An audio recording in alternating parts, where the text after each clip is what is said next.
ஜெகத்பதியான ஸ்ரீமன் நாராயணனுடைய கடாட்சத்தாலும் ஆச்சாரியனுடைய அனுகிரகத்தாலும் ஸ்ரீமத் பாகவதத்தை அடியொற்றி எழுதப்பட்ட ஸ்ரீமன் நாராயணியம் அனுபவிச்சுருக்கோம். அதில் இன்னைக்கு 79வது தசகம் ருக்மிணி பரிணயம். ஏதோ நாம் ஒன்று நினைக்க தெய்வம் ஒன்று நினைக்கிறது அப்படின்னு நாம் கேள்விப்பட்டிருக்கோம். இந்த பழமொழி நிறைய சொல்லிட்டு இருக்கா. இது நம்மளுக்கு மட்டுமல்ல, ஜானகிக்கும் ருக்மிணிக்கும் ஆண்டாளுக்கும் நடந்திருக்கிறது. இந்த 3 பேரையும் சேர்ந்ததாக, இந்த 3 பேரும் சேர்ந்ததாக மகாலட்சுமியினுடைய அம்சமாக விளங்கக்கூடிய சீதாதேவி, மகாலட்சுமியினுடைய அம்சமாக விளங்கக்கூடிய ருக்மிணி பிராட்டி, மகாலட்சுமியினுடைய அம்சமாக விளங்கக்கூடிய பூமி பிராட்டியினுடைய அம்சமாக விளங்கக்கூடிய நாச்சியார், அதாவது கோதை, இவர்களை 3 பேரையும் சேர்த்ததாக இந்த ருக்மிணி பரிணயம் இந்த தசகம் விளங்குகிறது. பலராமன் துவம்சம் பண்ணிட்டு இருக்கான், கிருஷ்ணன் எடுக்கிறான், சரி இவனை சம்ஹாரம் பண்ணிடணும் அப்படின்னு. கொஞ்சோண்டு பாசம் தடுக்கிறது சுவாமி. நமக்கெல்லாமே இருக்கக்கூடிய பாசம் உதாரணத்துக்கு மகாலட்சுமிக்கே இருந்துதான். அது அந்த விவரணத்தில் வர்றபோது சொல்லுவா, ருக்மி தன்னுடைய சகோதரன்கிறதுனால பாசம் இல்லை. ஏன் தெரியுமா? இவ்வளவு நாள் மகாலட்சுமணை ஏன் கூட அவன் இருந்தான், அதனால் அவனை கொல்லாதீங்க சுவாமி அப்படின்னு ருக்மியை பகவான்கிட்ட ருக்மிணி பிரார்த்திச்சுக்கிறாளாம். அந்த அடுத்த ஸ்லோகம் பாருங்க. தத் அனு ருக்மிணி மாகதமாகவே வதமுபேக்ஷ நிபத்திய விரூபயன் ஹிருதமதம் பரிமுஷ்ய பலோக்திபிஹி புரமயா ரமயா சககாந்தயாக. அதாவது தத் அனு ஆகதே ஆகதம், அவன் அழைத்து கொண்டு சென்றபோது அந்த போருக்கு வந்த ருக்மியை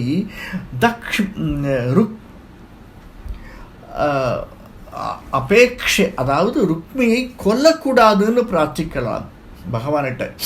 கொல்லக்கூடாதுன்னு பிரார்த்திச்சுன்னொடனே பகவான் என்ன பண்ணுறான், சரி போ விட்டுடலாம். கேட்கறது யாரு சுவாமி? இதுக்காகத்தான் திருமகளை முன்னிட்டு அப்படின்னுவார் தேசிகன். வேதாந்தேசின் சொல்லச்சு, யாரை முன்னிட்டு நாம் சரணாகதி பண்ணுறோம்?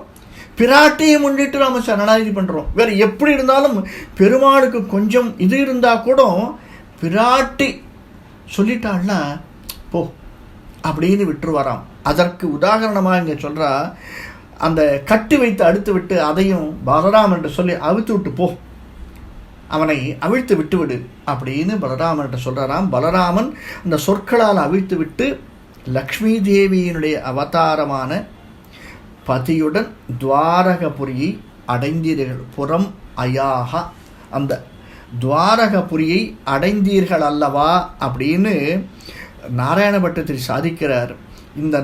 இந்த சமயத்தில் அப்படியே ருக்மி இதெல்லாம் முடிச்சுட்டா. ஆனால் பகவானை பார்த்த ருக்மிணிக்கு ரெக்வஸ்ட் பண்ணிட்டு ஆள் வழியே அவளுடைய ஞாபகங்கள்லாம் எங்கே இருக்குது? பகவான் மேலேயே இருக்குது.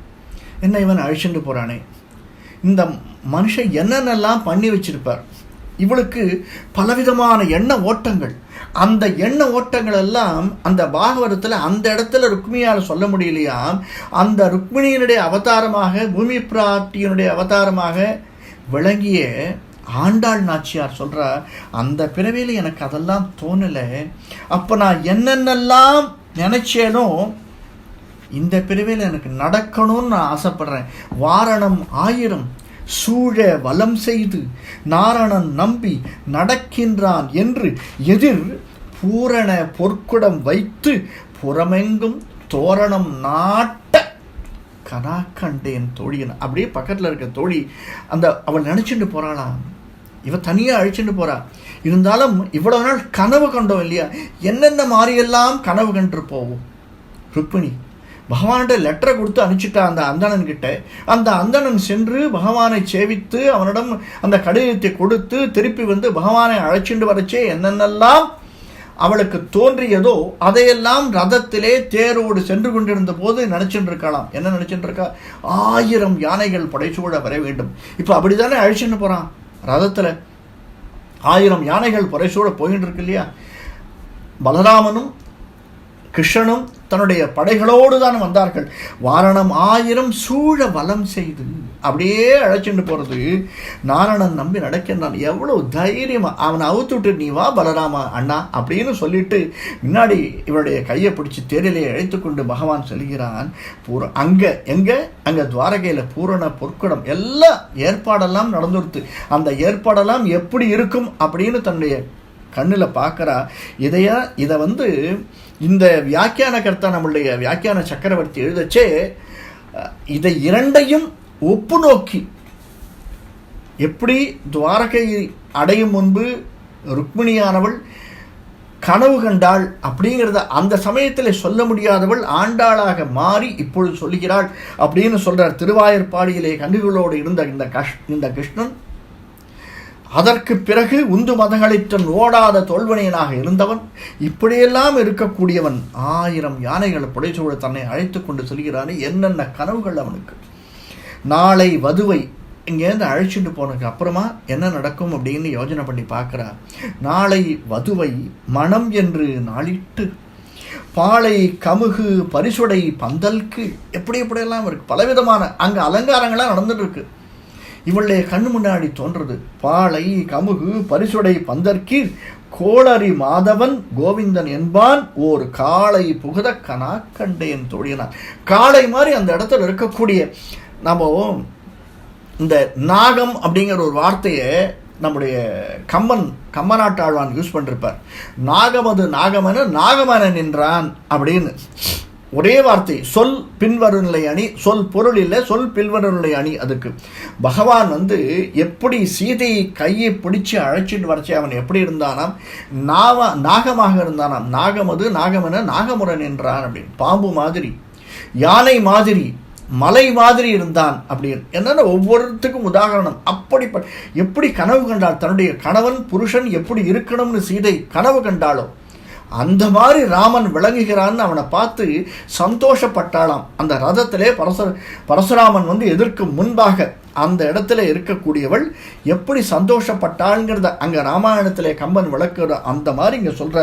கேளரி மாதவன் கோவிந்தன் என்பான் ஓர் காளை புகுத கனாக்கண்டேன் தோழினான். அந்த இடத்துல ஒரு மிடுக்கோடு வரக்கூடிய காளையாக என்னை அழைத்து கொண்டு செல்கின்றான் அப்படிங்கிற. இந்திரன் உள்ளித்த தேவர்குடாலெல்லாம் இருந்து என்னை மகள் பேசி மந்திர கோடி உடுத்தி மணமாலை அந்தரி சூட்ட கனா கண்டேன் சூழினான்.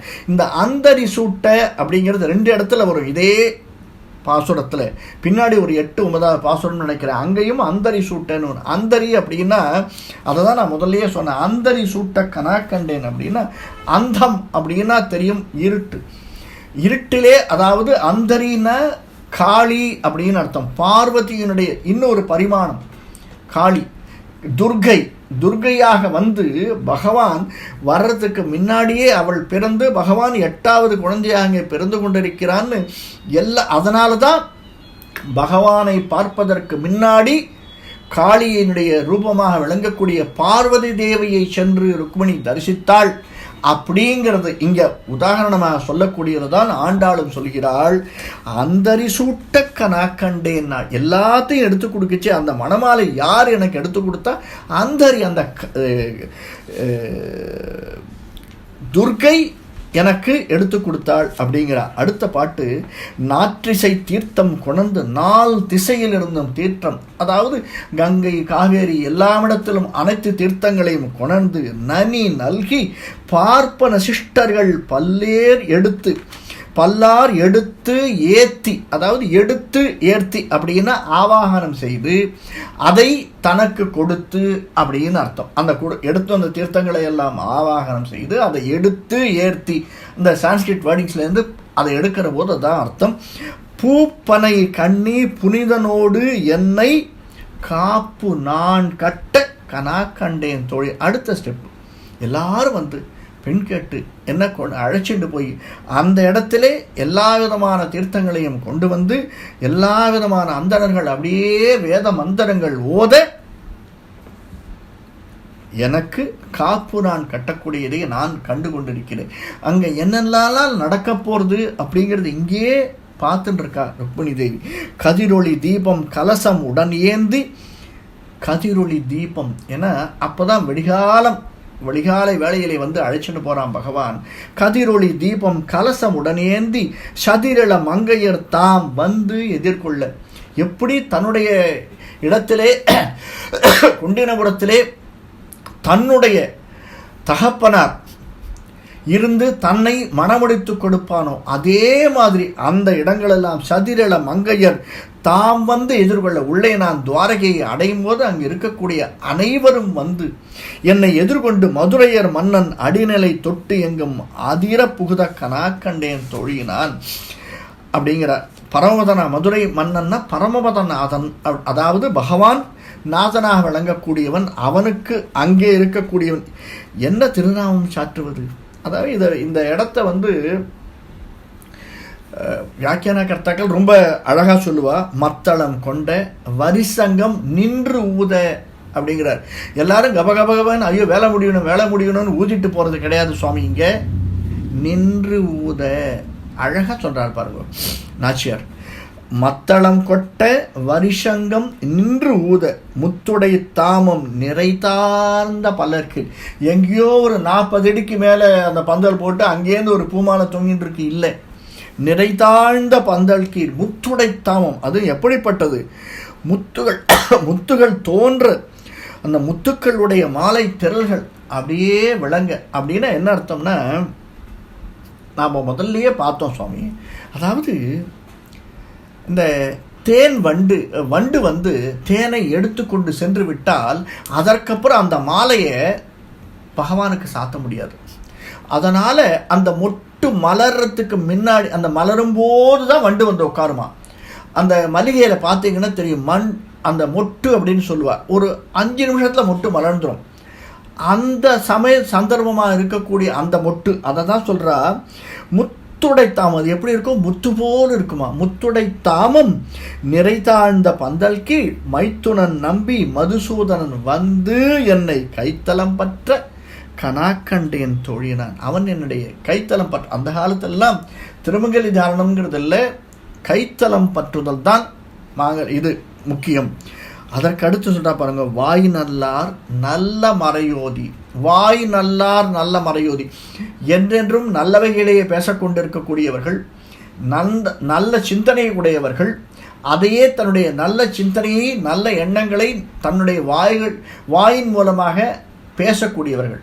கெட்ட வார்த்தையே வராது சுவாமி. கெட்ட எண்ணமே இல்லை, கெட்ட வார்த்தையே இல்லை, கெட்ட சிந்தனை இல்லை. அப்படிப்பட்டவர்கள் நல்ல மறையோதி அப்படிங்கிறார். நாம் என்ன நல்ல மறை அப்படின்னா, மறை அப்படின்னாலே வேதங்கள். அதில் என்ன சுவாமி நல்ல வேதம் கெட்ட வேதம் அப்படின்னா, ஒரு நிமிஷம் அந்த வேதத்தை நாம் புரிந்து கொண்டோமே ஆனால், வேதத்தை புரிந்து கொண்டதற்காக பலன் ஒரு அறம் செய்ய விரும்பு அப்படின்னு இருக்கு. அறம் செய்ய விரும்பு படிச்சுட்டு போகிறதுல அர்த்தம் கிடையாது. எனக்கு தெரியும் அந்த ஆத்திச்சூடி கொன்றை வேந்த நான் படிச்சுட்டேன் அப்படிங்கிற அறம் செய்ய விரும்பு அப்படின்னா, நான் படித்தேன் அப்படின்னா நீ தர்மம் செய்ய நினைக்க வேண்டும். அந்த பொருளை உணர்ந்து அந்த பொருளாக நீ மாற வேண்டும். அதுதான் நீ நல்லவனாவதற்கு வழி. வேதத்தை நான் கற்றுக்கொண்டேன், ராமாயணத்தை நான் தெரிஞ்சுட்டேன், நாராயணியம் படிச்சுட்டு இருக்கேன், 4000 திவ்ய பிரபந்தம் கேட்டுட்டு இருக்கேன் அப்படின்னா போராது. அதை பிரகாரம் நாம் நடக்கிறோமா?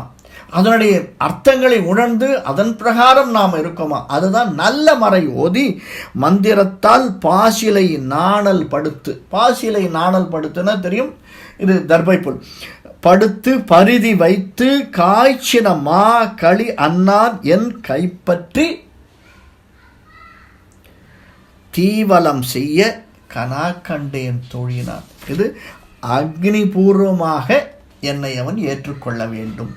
அப்படிதான் அதை தான் சாட்சி. மற்ற இந்த தேவாதி தேவர்களெல்லாம் இருக்கா, எல்லோரும் சாட்சியாக வந்து நின்றுருக்கான்னு பார்த்தோம். அவர்களெல்லாம் வந்து நின்னாலும் ஏகமிஷே விஷ்ணு ஸ்வதவேணும், அதாவது எல்லா விதத்திலும் அந்த விஷ்ணுவனுடைய சாட்சியாக வரக்கூடியவர்கள் அக்னியினுடைய சாட்சியாக வைத்து நம்மை ஏற்றுக்கொள்ள வேண்டும் அப்படிங்கிறது தான் இதனுடைய விசேஷ அர்த்தங்களை எல்லாம். எப்படியெல்லாம் நம் மணமகன் தன்னுடைய கையை எடுத்து வைத்து, அதுவும் கைத்தலம் பற்ற கனாக்கண்டேன் இல்லை, எப்படி கையை வைக்கிறா அப்படிங்கிறது அடுத்த பாத்துல சொல்கிறா பாருங்க.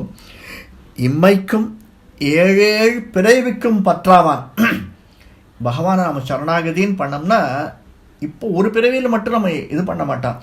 இதற்கு முன்னாடி நாம் செஞ்ச 7 பிறவிக்கும் செய்த பாவங்கள் அனைத்தையும் நீக்கி நமக்கு பற்றாக ஏற்றுக்கொள்ளக்கூடியவன். இம்மைக்கும் 7 பிறவிக்கும் பற்றாவான். நம்மையுடையவன் நாரணன் நம்பி செம்மையுடைய திருக்கையால் தாழ்பற்றி அம்மி மிதிக்க கனாக்கண்டேன் தோழியினான். அப்படிப்பட்டவன் அந்த அம்மை மிதித்து என்னை அழைத்து கொண்டு வரக்கூடியவனாக விளங்குபவன். என்னுடைய கைத்தலம் பற்ற நான் கனா கண்டேன் அப்படிங்கிறார். கைத்தலம் பற்றுதல்ங்கிறது எப்படி கைத்தலம் பற்றினான் பகவான்கிறத ஆண்டாள் சொல்றா பாருங்க. வரிசிலை வாழ் முகத்து என்னை மார்தாம் வந்துட்டு, என்னை மார்தாம் அப்படின்னா என் ஐ மார்தாம், அதனுடைய என்னுடைய தமையனார் வந்துட்டு. அங்கேயும் வெயிட் பண்ணிட்டு இருந்தார் ஜனகன், இங்கேயும் பகவான் வந்து அழைச்சிட்டு போகணும்னு வெயிட் பண்ணிட்டு இருந்தார் பீஷ்மகன். அங்கேயும் பகவான் வந்து என்னுடைய குழந்தையை அழைத்து கொண்டு செல்ல வேண்டும், அவள் உன்னையே நினைத்து கொண்டிருக்கிறாள் அப்படின்னு பெரியவாள் வெயிட் பண்ணிட்டு இருந்தார். அதை தான் சொல்றார், என்னை மார்தாம் வந்திட்டு எரிமுகம் பறித்து என்னை முன்னே நிறுத்தி அறிமுகன் அச்சுதன் கைமேல் என் கை வைத்து. எப்படி? அறிமுகன் அச்சுதன் கை மேல் என் கை வைத்து. அப்பையும் பாருங்க சுவாமி, என்னுடைய கை மேலே இருக்கிற மாதிரி பகவான் தன்னுடைய கையை கீழே வைத்து என்னை பிடிச்சிருந்தான். என்ன அழகா சொல்ற பாருங்க ஆண்டாள். என்னுடைய கை மேலே இருக்கணும், பகவான் பக்தனுடைய கை. அப்படிப்பட்டவள் ஆண்டாள், நாச்சியார், மகாலட்சுமி, ருக்மிணி தேவி, சீதாதேவி எப்படி கைப்பிடிச்சுட்டானாம் பகவான். ருக்மிணி நினைச்சுட்டு இருக்கா, இப்படியெல்லாம் வாரணமாயிரம் சூழ வலம் செய்து வரிசங்கம் நின்றுதே அவன் எப்படி என்னை அறிமுகன் அச்சுதன் எப்படி செய்வான்? கைமேல் என் கை வைத்து பொறிமுகத்து அட்ட கனா கண்டேன் தோழியினான். இப்படியாக ருக்மிணி தேவி தன்னுடைய கனவையெல்லாம் நினைத்து கொண்டு தன்னுடைய அண்ணனை விடுவித்து சரிப்போ அப்படின்னு அவதாரமாக, லக்ஷ்மியினுடைய அவதாரமாக விளங்கியவள் துவாரகை புரிக்கு சென்றாளாம். அந்த துவாரகை பிடித்து சென்றவுடனே அங்கே பகவான் அவனை அன்போடு தழுவிக் கொள்கிறான், ஏற்றுக்கொள்கிறான் அப்படிங்கிறது அடுத்த ஸ்லோகத்தில் சொல்றார் பாருங்க. நவசாகம லஜ்ஜித மானசாம் பிரணய கௌதுக ஜும்பித மன்மதாம் அரமய கலு நாதய தாசுகம் ரசதி ரகசிதாம் ஹசிதாம் அசு லசன்முகீம். அதாவது அவன் புது சேர்க்கை கையை பிடிச்சுன்னுட்டான். அப்படியே வெட்கமாக இருக்கான் ருக்மிணிக்கு. இதுவரைக்கும் யாருமே தன்னுடைய கையை தொட்டு அழைச்சிட்டு போனதே இல்லை. அப்படியே கையை பிடிச்சி எப்படி ஏற்றினாலும் அந்த கையை விடவே இல்லை பகவான். தன்னுடைய கையை கீழே வைத்து என் கையை மேலே வைத்து என்னை பிடித்து கொண்டு செல்கிறான்னு சொன்னா இல்லையா, அதைத்தான் இவன் சொல்றா. தன்னுடைய புது கையால் வெட்கமடைந்து விடையாளாம் ருக்மிணி தேவி. அந்த அன்பும் சந்தோஷம் கொஞ்சம் நெஞ்சம் இல்லை, சந்தோஷமா இருக்காளாம். ஏன்னா பகவான் அழைச்சிட்டு போறான். ரொம்ப நாளாக பிரிஞ்சிருந்தோம். அந்த மந்தகாச புன்னகை அப்படின்னுவா. அந்த மந்தகாச விருந்தளாக அந்த ருக்மிணி ஏகாந்தத்தில் பகவான் அழைச்சின்னு போய் துவாரகையில் ருக்மிணியோட ஏகாந்தமாக இருக்கிறத அவள் சந்தோஷமாக அனுபவிக்கிறாளாம். அதைத்தான் அடுத்த பாசுரத்தில் சொல்கிறார். விவித நர்ம பிரேவ மகன் நிஷம் பிரமத மா கலயன் புனரேகதா ருஜமதே கில வக்ரகிரா பவான் வரதனோர் ரத நோதித லோததாம். அதாவது இப்படி அவன் அப்படி கையை பிடிச்சி அழிச்சிட்டு போகிறான். அழிச்சிட்டு போய் இவள் நினைத்த மாதிரி அந்த இடத்துல எல்லா விதமான ஏற்பாடுகளையும் செய்து ருக்மிணியை ஏற்றுக்கொண்டு தனிமையில் அவளை அழைத்து சென்று பலவிதமான வசனங்கள் பேசுகிறானாம் பகவான். அப்படியே பகவானும் ருக்மிணியும் கிருஷ்ணனும் ருக்மிணியும் பேசி பேசி பேசி அந்த இரவையும் புகழையும் அகர் நிசம், அந்த இரவையும் பொழுதையும் கழித்து கொண்டே சந்தோஷமாக அந்த இடத்தை தாங்கள் உண்டு பண்ணினீர்கள் அல்லவா. அதாவது பகவான் நினச்சிட்டான்னா எப்படிப்பட்ட இடத்தையும் எப்படியும் மாற்றிட முடியும் அப்படிங்கிறதுக்கு ஒரு உதாரணம். ஏன்னா இவளை பகவான் நினச்சி ஏங்கின்னு இருந்தோம். அப்படிப்பட்ட இடத்துல பகவான் இவளை அழைத்துன்னு போய் அந்த கையை பிடிச்சி அழைச்சின்னு போய் அவள் கூட உட்காந்து பேசிகிட்டே இருக்கச்சே திடீர்னு ஒரு சொல்லிடுறானா. இந்த எவ்வளோதான் செஞ்சாலும் சரி இந்த தெய்வமார்களுக்கு ஏதாவது ஒரு விஷயம் கிடச்சி கொடுத்துன்னா அந்த விஷயத்தை டக்குன்னு எடுத்துருவா. அது அவளை கொஞ்சம் கூட பாதிக்கக்கூடாது. அந்த மாதிரி ஒரு சின்ன விஷயம் பகவான் சொன்னது ருக்மிணியை பாதிச்சு கொடுத்தான். கொஞ்சம் கடும் சொல்லா எடுத்தான். அது கொஞ்சம் நடுக்கத்தை வருத்தத்தை கொடுத்துருத்தான். அதிலோலத்தான் இது வரதானோ அதிலோலத்தான் கொஞ்சம் வருத்தத்தை கொடுத்துருத்தான் அவளுக்கு. அப்படி நீங்கள் இவ்வளோ தூரம் அழைச்சிட்டு போயும் கொஞ்சம் அந்த வருத்தத்தை கொடுத்துட்டீர்கள் அல்லவா அப்படின்னு நாராயண பட்டத்திரி சாதிக்கிறார். இவருக்கு வருத்தம், அவளுக்கு வருத்தமோ இல்லையோ, அவர் கொடுத்தாரோ இல்லையோ, அப்படின்னா என்ன அர்த்தம் பாருங்க. பகவானுக்கு அவ அந்தரங்கத்தில் பேசுறதெல்லாம் கேட்கறது போல் இருக்கு யாரு பட்டத்திரிக்கு. அதனால தானே சொல்கிறார் கொஞ்சம் நீங்கள் வருத்தத்தை கொடுத்துட்டீர்கள் போல் இருக்கு அப்படின்னு. கிருஷ்ணா, அவளுக்கே நீ வருத்தத்தை கொடுத்தியே, அவளுக்கு மட்டுமா கொடுத்த? இல்லையே, எங்களுக்கும் தானே கொடுத்துருக்க. எவ்வளோ வருத்தம். நாங்கள் நினைக்கிறது ஏதாவது கொஞ்சம் நடக்கிறதா? சீக்கிரமாக இந்த 100 தசகத்தை முடிக்கணும்னு நான் நினைக்கிறேன். நடக்கிறதா?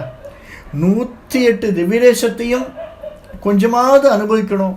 எப்படி நக்குபு புக்கென அப்படின்னு கம்மன் சாதிச்ச மாதிரி கொஞ்சமாவது, நிறையெல்லாம் எனக்கு தெரியாது சுவாமி, ஏதோ இருக்கிறத கொஞ்சம் சொல்லலாம், நாமும் அனுபவிக்கலாம்னு நினச்சிட்டு இருக்கோம். நடக்கிறதா? இல்லையே. அப்படிப்பட்ட வாதரோகத்தை அல்லவோ எனக்கு கொடுத்துட்டேன் கிருஷ்ணா, இந்த வாதரோகத்தை நீ நிவர்த்தி பண்ண மாட்டாயா அப்படின்னு பலஸ்ருதியாக அடுத்த ஸ்லோகத்தை சாதிக்கிறார்.